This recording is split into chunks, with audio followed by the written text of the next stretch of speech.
예수님께서 지상의 사역을 마감하시면서 승천하시기 직전에 내리신 마지막 말씀을 우리는 기억합니다.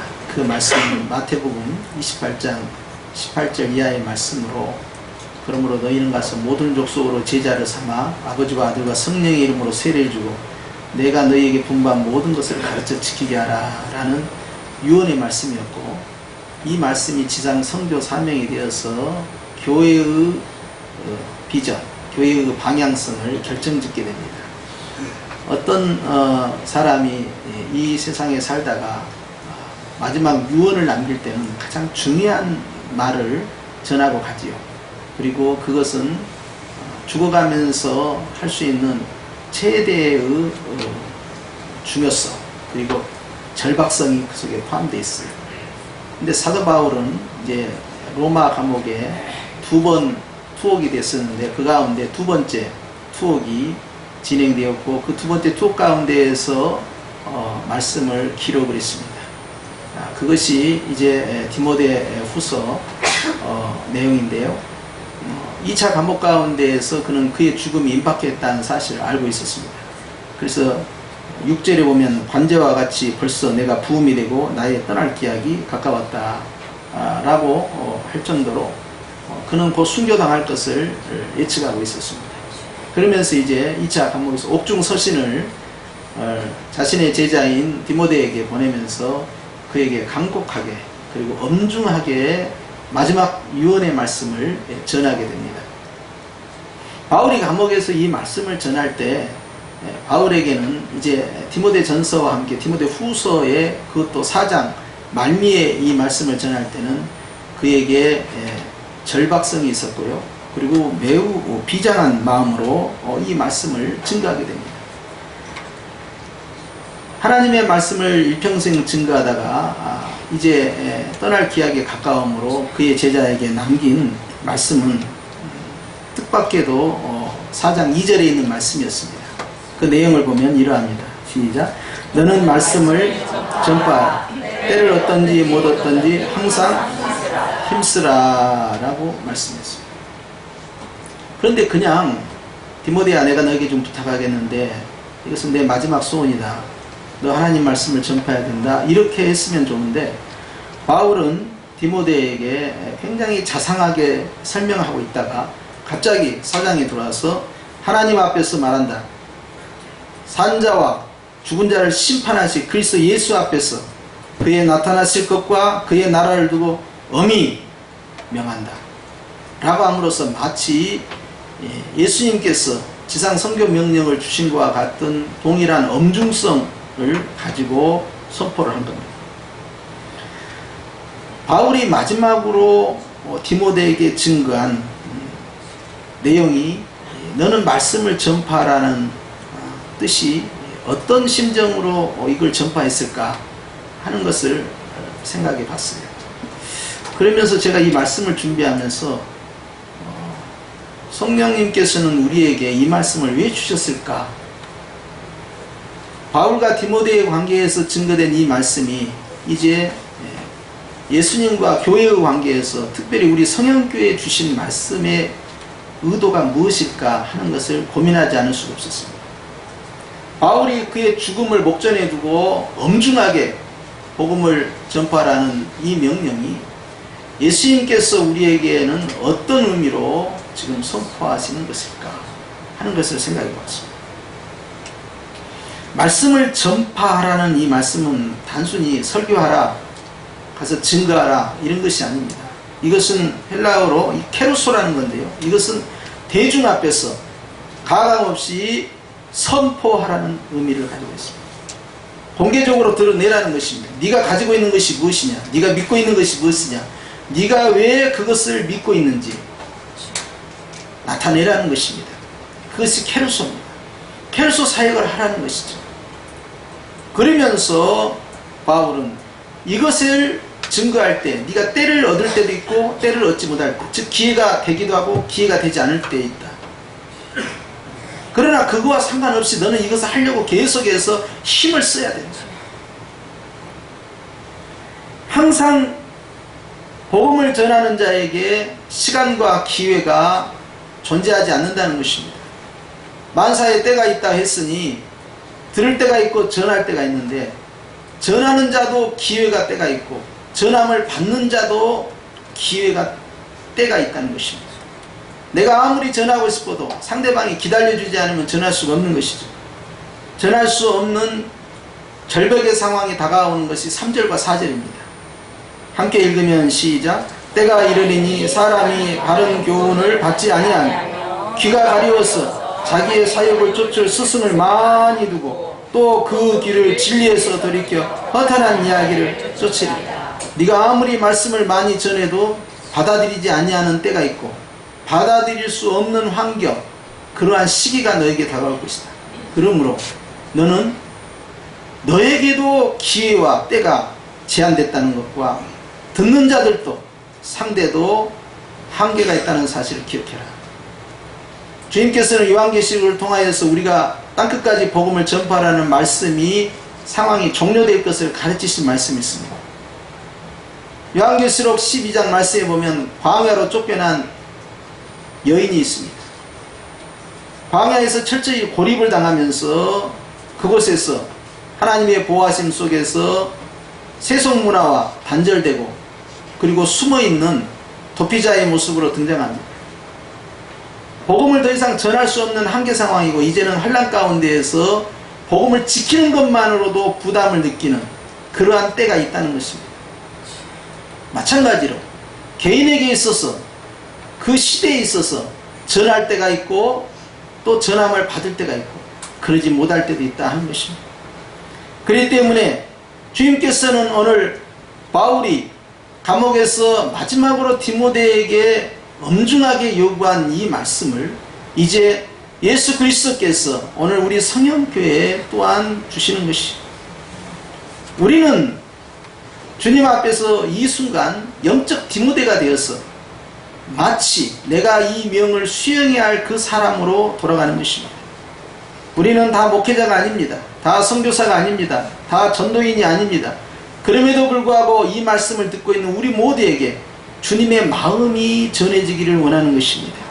주님께서는 네가 말씀을 드러내야 한다. 네가 믿고 있는 복음을 나타내야 한다. 주님, 저는 성향상 다른 사람 앞에 서서 말하기가 곤란합니다. 저는 숫기가 많고요, 대인관계를 할 때요 제 속에 있는 걸 다 드러내고 말하는 스타일이 아니에요. 디모데도 그러했습니다. 온유한 사람이고 점잖은 사람이고 그리고 마음이 유약해서 상처 주지 못하는 그러한 사람이었어요. 디모데가 열정을 가지고 강렬하게 복음을 선포하는 그런 카리스마는 없었어요. 항상 남이 보았을 때는 우유부단할 만큼 온유했고 온순했고 주님의 말씀 가운데 충실했으나 열정을 가지고 선포하는 사역자는 아니었어요. 그럼에도 불구하고 그의 성향과 성품을 알고 그의 자라온 환경을 알고 있음에도 불구하고 바울은 디모데에게 너는 때를 얻든지 못 얻든지, 즉 성공하든지 실패하든지 너는 틈을 내서 계속적으로 말씀을 드러내고 나타내야 한다. 그것도 사람들 앞에서, 공중 앞에서 공개적으로 네가 믿고 있는 것이 무엇인지를 드러내야 한다 하는 것을 말씀하셨습니다. 부담되지 않을 수 없는 말씀입니다. 오늘날 이 시대에도 많은 사람들은 종교라는 것은 자기가 선택하는 것이고 신앙이라는 것은 하나님과 나와의 1대1 인격적 관계에서 결정되니까 누가 강제적으로 교회에 가라 하지 마라 할 수도 없는 것이고 자기가 선택해서 가면 되는 것이 아니냐. 그러니 구태여 그렇게까지 할 필요가 뭐 있느냐, 괜히 그런 말을 하면 관계가 어려워질 수도 있지 않느냐 하는 것을 생각합니다. 그럼에도 불구하고 바울은 이 시대의 영적 디모데를 향하여서 너는 말씀을 드러내고 있느냐, 사람들 앞에서 네가 크리스찬이라는 사실을 드러내고 있느냐. 주님, 저는요 믿음이 그렇게 충만하지 못합니다. 그래서 저는 이거 드러내는데 한계가 있고요, 제가요 지금은 굉장히 바빠요. 제가 사업도 해야 되고요, 돈도 벌어야 되고요, 그리고요 제가 정년이 딱 되면 그때부터 주님을 위해서 한번 헌신하겠습니다. 그래서 주님이 가라한 대로 다 가겠습니다. 이렇게 말하는 사람도 있어요. 그러나 여러분, 우리는 주님의 일을 하는 데 있어서 꼭 어디를 가는 것으로, 그래서 해외로 가는 것으로, 어느 사역지로 가는 것으로 착각합니다. 그러나 주님은 디모데에게 어디를 가라 라고 말씀한 게 아니라 너는 지금 네가 믿고 있는 예수를 드러내라. 사람들 앞에서 복음을 부끄러워하지 말고 고난을 두려워하지 말고 예수님 나타나는 일에 있어서 네 자신이 충실해야 된다. 그것을 사람들이 받아들이든 받아들이지 않든, 긍정적 피드백이 나오든 부정적 피드백이 나오든 거기에 민감하지 말고 네가 해야 할 것을 해야 되지 않느냐. 언제까지 예수를 감추고 있을 것이냐. 주님께서는 오늘 우리에게 말씀합니다. 왜? 적어도 이 시간에 이 말씀을 듣고 있는 저와 여러분은 디모데이기 때문에 그러합니다. 그렇기 때문에 주님께서 오늘 네가 가지고 있는 그 복음을 나타내야 되는데, 그것은 항상 나타낼 수 있는 게 아니다. 때가 되면 드러내고 싶어도 드러내지 못하는 때가 있을 것이고, 네가 드러내도 상대방이 더 이상 들을 수 없는 벽을 맞이하는 시점이 있을 것이다. 지금 네가 말하는 것이 바로 나의 뜻이다 라고 주님은 말씀하는 겁니다. 선포한다는 이 케르소 사역은 하나님 앞에서 상대의 반응과 상관없이 증가하는 것이기도 하는 겁니다. 그런데 우리는 너무 핑계가 많아요. 내가 이것은 할 수 있고 이것은 할 수 없다라고 사역을 제안합니다. 주님, 제가 봤을 때는요, 그냥 점잖하게 기도를 하고요, 인격적인 하나님이니까 저 사람이 구원받은 사람 같으면 언젠가는 주님께서 인도해 주시지 않겠습니까? 저는 그냥 기도만 할 뿐입니다 라고 변명할지 모릅니다. 바울은 디모데에게 너는 그 사람을 위해서 인내하면서 끝까지 기도해라 이렇게 말씀하지 않고, 네가 가지고 있는 그 복음을 나타내야 된다, 드러내야 된다, 공개해야 된다. 내가 왜 예수를 믿는지, 내가 왜 예수를 믿고 있는지 그의 복음을 네가 나타내야 한다 말씀하는 겁니다. 그런데도 우리는 이 핑계 저 핑계를 계속돼요. 지금은 때가 아닙니다. 훈련이 덜 됐습니다. 제가 조금 더 전도훈련, 기도훈련을 하고요, 제가 조금 신학을 할까요? 아니면 제가 조금 시간이 지나서요 이 사업만 맞춰놓고요, 아니면 제가요 이 직장 이제 몇 년 안 남아서 이거 정리하고요. 주님, 제가 이 일도 얼마나 바쁜데요. 그리고 요즘 교회 다닌다고 자꾸 교회 다니라고 하고 예수님 믿어라 그러면 싫어해요. 눈총 주고. 그러면 대인관계가 깨져요. 주님, 그렇게 하면 되겠습니까? 제가 생활 속 전도를 할 테니까 저에게 맡겨주세요. 그럼 묻습니다. 생활 가운데서 예수를 보여주고 있느냐? 생활 가운데에서 내가 믿는 복음을 드러내고 있느냐? 그것도 아니면서 나의 인격과 나의 성품 가운데 그리스도가 나타나지 않음에도 불구하고 우리는 자꾸 핑계거리를 찾습니다. 그러면서 생각해요. 목사님, 저는요 목회자도 아니고 교부장도 아니고요 장로 권사도 아니니까요, 저는 저 혼자 교회 나오는 것만으로도 지금 대단한 거거든요. 그리고요 내 주변에요 다 예수 믿어요. 제가 아는 사람은 다 예수 믿어요. 그 누구한테 전하라는 이야기입니까? 그리고요 주변에 안 믿는 사람한테 교회 나가자 그러면 너나 잘 나가라 그래요. 그리고 제가요 돈이 되고 덕이 되고 말이죠, 제가 돈도 잘 벌고 부자도 살고 좀 애들도 잘 되고 빵빵하고 이렇게 하면 제 친척들한테요 교회에 나가서 이렇게 복받았다 말하는데요, 지금 제가 이렇게 말하면 사람들이 야 너는 지금 월세집 살면서 너나 예수 잘 믿어라, 나 차라리 부처님 믿었으면 진작 부자 됐겠다 그렇게 말하면 주님 제가 뭐라고 이야기하겠습니까? 그러니까 복을 다 주신 다음에 그 다음부터 내가 예수를 믿는다든지 이렇게 하지, 이것은 때가 아니에요 라고 말하고 싶겠지만 오늘 주님은 그걸 인정치 않고, 그때는 네가 정하는 것이 아니고 따라서 지금이다. 오늘 여러분들이 야 오늘 재수없이 말이야 6월 둘째 주일날 예배에 안 오다가 딱 참석했더니 이 말씀이 딱 나왔네. 야 하필이면 이건 우연이야. 우연이 나왔을 거야. 그렇지, 목사님의 계획을 하고 작정을 하고 오늘 우연히 나왔을 거야 라고 하신 분들은 오늘 그 생각을 깨뜨려야 됩니다. 우연은 없습니다. 주님께서는요 우리 교회 저와 여러분에게 주님이 우리에게 그 마음을 전하시는 거예요. 오늘 이 말씀을 듣고 있는 우리 모두가 다 영적 디모데가 되어서 주님의 마음을 알아야 됩니다. 바울의 그 간곡하고 간절한 마음을 디모데가 알았던 것처럼 우리는 이제 예수님께서 이 땅에 있는 교회가 아니라 한국에 있는 교회가 아니라 이 자리에 있는 우리 성형교회와 우리 성도들 각 개인에게 말씀하는 겁니다. 디모데야, 너는 말씀을 드러내고 있느냐? 너는 말씀을 선포하고 있느냐? 너는 네가 믿고 있는 예수에 대해서 너는 왜 그것을 감추고 있느냐? 네가 복음을 가지고 있는 것을 왜 등경 위에 두지 않고 아래다 내려놓고 있느냐? 왜 은밀한 가운데 행하느냐? 나타내거라. 주님, 제가요 술도 끊고 담배도 끊고요, 제가요 사도신경도 암송 잘하고 주기도문도 암송 잘하고 제가 열심히 신앙생활하면 그때 가서 해야지. 지금 제가 예수 믿으라 하면 야 네가 예수 믿으라고 하면 사람들이 그러지 않겠습니까? 그런 생각도 할 수 있겠죠. 그것도 내려놓으라는 거예요. 제가 뭐 알아야죠. 복음에 대해서는 몰라요. 아는 것이 없습니다. 그렇게 여러분들이 질문할 수 있어요. 그러나 여러분 간단합니다. 한번 여러분 오른손 가슴에 얹고 대답해 보십시오. 예수님은 누구십니까? 예수님은 나의 주님이시오 나의 하나님이시오. 알기는 이렇게 잘합니다. 우리가 왜 예수를 모릅니까? 예수는 너에 있어서 뭐냐? 예수님은 나에 있어서 나의 주님이고 나의 하나님이다. 우리는 고백합니다. 그러면 네가 믿는 그 예수 네가 드러낼 수 있어야 한다. 감춰서는 아니 된다. 성령 하나님께서 오늘 예수님의 마음을 가지고 우리에게 다가오십니다. 이 디모데후서 4장 2절 말씀을 통해서 우리에게 증거하십니다. 성경에 있는 영적 디모데야, 너는 말씀을 전파하라. 선포해야 된다. 드러내야 된다. 나타내야 한다. 이 핑계 저 핑계 이 말 저 말 하지 마라. 기회와 시간은 너를 기다려주지 않고 상대방도 기다리지 않는다. 나중에 네가 준비되었으니 쓰임받겠다 할 때 이미 그들은 벽을 쌓고 비진리로 자신을 방어하면서 그 말씀을 받아들일 수 없는 지경까지 이르게 된다.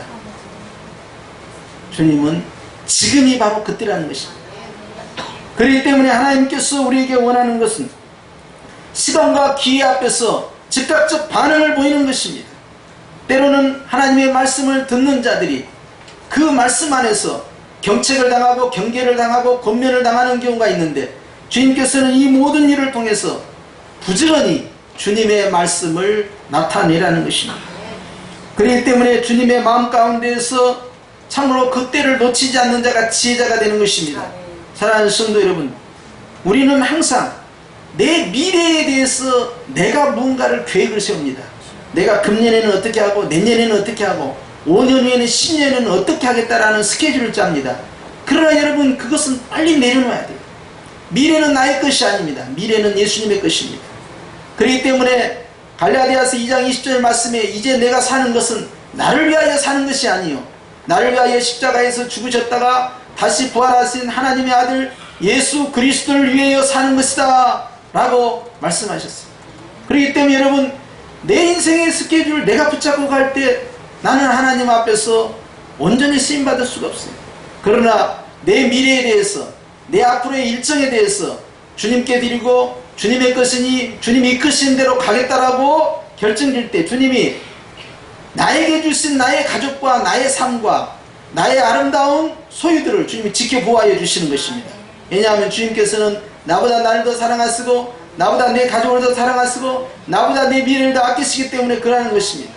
그렇기 때문에 디모데에게 묻는 거예요. 너는 두려우냐? 복음을 전하는 일을 통하여 사람들로부터 거세게 반발하고 네가 목숨 걸고 그 일을 수행하는 일에 대해서 두려우냐? 유대인에게 전할 때는 네가 이단자라고 할 것이고 이방인에게 전할 때는 네가 잡혀갈 것이고 네가 이 앞에서 두려우냐? 그러나 이 고난을 네가 즐겨야 된다. 너는 예수 그리스도를 믿는 것이 부끄러우냐? 그리스도를 드러내고 나타나는 것이 부끄러우냐? 네가 크리스찬이라는 것을 사람들한테 이야기하고 식사하면서 네가 씻기도 하는 것이 부끄러우냐?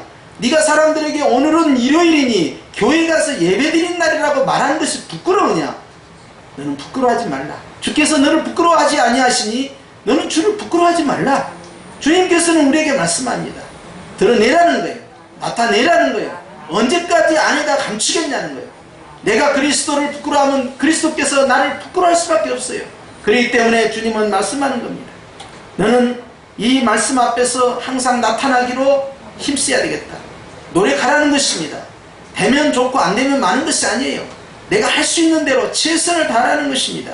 노력하는 그 정도를 높여가라는 거예요. 왜냐하면 바로 주님께서 그걸 원하시기 때문에 그러합니다. 우리는 지금도 사도 바울이 했던 실수를 되풀이하고 있는지 모릅니다. 바울은 복음에 대한 열정을 가지고 전파하다가 그가 그 복음의 전진을 계획을 세웠습니다. 선교 일정의 스케줄을 짤 때 그는 아시아를 향하여서 복음을 전하겠다. 자기 나름대로 스케줄을 짜요. 그런데 주님께서는요 그에게 환상을 보여주시고 마케도냐 사람이 손짓한 것을 보게 하십니다. 그러면서 선교의 일정을 내가 결정짓는 것이 아니라 주님이 결정짓는 걸로 정리하십니다. 오늘날 많은 사람들이 주님의 일을 하면서 자기의 취향과 자기가 할 수 있는 것, 자기가 잘하는 것이 하나님의 뜻이라고 생각합니다. 내가 원하지 않고 내가 못하는 것은 하나님의 뜻이 아니라고 생각합니다. 그렇기 때문에 내가 잘하는 거, 내가 좋아하는 거, 내가 하고 싶은 거, 내가 익숙한 것을 하는 것이 이것이 주의 뜻일 것이야 라고 정리함으로써 하나님의 뜻과 다르게 움직이게 됩니다. 때로는 구레네 시몬처럼 십자가를 지할 때가 있습니다. 때로는 사람들 앞에서 대인 기피증이 있는 사람에게도 복음을 전파할 수 있고 복음에 대해서 충분한 지식이 없음에도 불구하고 예수를 나타내라 할 때가 있습니다. 문제는 내가 할 수 없다는 것이에요. 내가 할 수 있는 건 하고 할 수 없는 걸 못한다면 주님은 우리에게 구태여 어떤 명을 내리실 이유가 없는 것입니다. 그러나 명이라는 것은 내가 원하지 아니한 것까지 향해 나가는 것이죠. 그렇기 때문에 순종하는 자가 제사를 불순종하며 제사 드리는 자보다 낫다는 것은 주님의 마음을 속에 품고 있는 자가 주님을 잘 섬기는 자예요. 그래서 오늘 주님께서는 하나님의 말씀을 전파하는 일에 있어서 네가 힘을 쓰고 있느냐, 예수를 나타내고 드러내는 일에 있어서 네가 힘을 쓰고 있느냐, 그걸 강조하는 거예요. 여러분 정리합시다. 와, 오늘 주일날 전도하라고 하시네 라고 생각하셨으면 그걸 깨뜨려야 됩니다. 저는 전도하라고 한 적이 없어요. 말씀을 드러내라는 것입니다. 예수를 나타내라는 것입니다. 내가 믿는 그 예수가 누구인지 자랑하라는 것입니다. 비밀리에 다니지 말고, 은밀하게 다니지 말고, 다른 사람 모르게 다니지 말고, 그런 것을 드러냈을 때 사람들과 충돌하는 것을 무서워하지 말고, 그로 인해서 내가 왕따 당할까봐 무서워하지 말고 담대하라는 거예요. 내가 믿는 그 예수에 대해서 내가 왜 믿고 있는지 설명하라는 거예요. 공개적으로 하는 것에 대해서 마음 가운데 두려움이 존재한다면 하나님이 원하시는 그 작업을 해나갈 수가 없는 것입니다. 그렇기 때문에 오늘 주님께서는 우리에게 말씀합니다. 네가 영적 디모데로서 무엇을 할 것이냐. 성형교회, 그리고 이 성형교회에 소속되어 있는, 그리고 이 말씀을 듣고 있는 이 시간에 영적 디모데야, 내가 한 사람 한 사람에게 부탁한다. 너는 주님을 나타내라. 주님을 드러내라. 그걸 힘써야 한다. 왜냐하면 내가 너를 부끄러워하지 않는다. 할렐루야. 여러분, 우리 교회는 주님을 감추는 교회가 아니라 주님을 나타내고 선포하는 교회가 되기를 축원합니다. 우리의 삶과 우리의 미래 가운데 주님은 나를 뒤에서만 돕는 분이 아니라 나의 삶 전반에 도와주시고 드러내시고 나타내시는 바로 나의 주님, 나의 하나님이십니다. 그렇기 때문에 마음 가운데 담대함으로 무장을 하셔서 오늘 주님이 원하시는 주님의 그 마음, 그것은 주님과 함께 주님이 원하는 그 일을 행하는 것입니다. 말씀을 전파하라. 말씀을 선포하라. 말씀을 드러내라. 지금, 나중이 아닙니다. 내가 일 다 마친 다음부터 그때부터 잘할게요. 금년만 참으시면 내년부터 할게요. 회사 조금 더 하고요. 사업 조금 더 하고요. 돈 좀 조금 벌고요. 지금 조금만 기다려보세요. 지금은 아닌 것 같아요. 그거 다 내려놓으라는 거예요. 이 말씀이 성령의 음성이 되시길 축원합니다. 기도드리겠습니다.